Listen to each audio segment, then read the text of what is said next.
Non sei, eu creo que a pregunta é un pouco ao revés, en plan, por que non? Desde o principio sempre era por que non imos meter alguna delas pois no colectivo. Falei hoxe pola mañá con ela para saber un pouco como dicir isto, porque non son eu, pero sí que desde o principio dixéramos, bueno, alguna delas pode ser bisexual, lesbiana, imos ver como pode encaixar. E queríamos metelo en Antía, pero non sabíamos moi ben como. E quedou un pouco así a cousa no aire, escribí os guións, quedou no aire, e o día da grabación do, creo que foi o último capítulo da primeira temporada, cando están no baño da discoteca, no guión, ponía que a tía decía algo como cando estaba como mozo tamén tiña papiloma, algo así. E foi en plan, Belén. Este é o momento. En plan, non ten mozo, ten moza.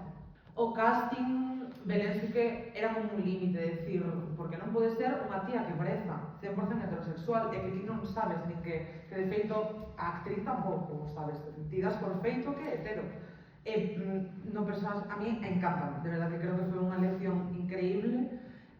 Tamén falar de que Antía é heterosexual, está facendo ese papel fora da súa experiencia, pero gustaba moito que había como unha tensión un pouco rara. Ana, cando coqueteaba con Antía, sí que era moi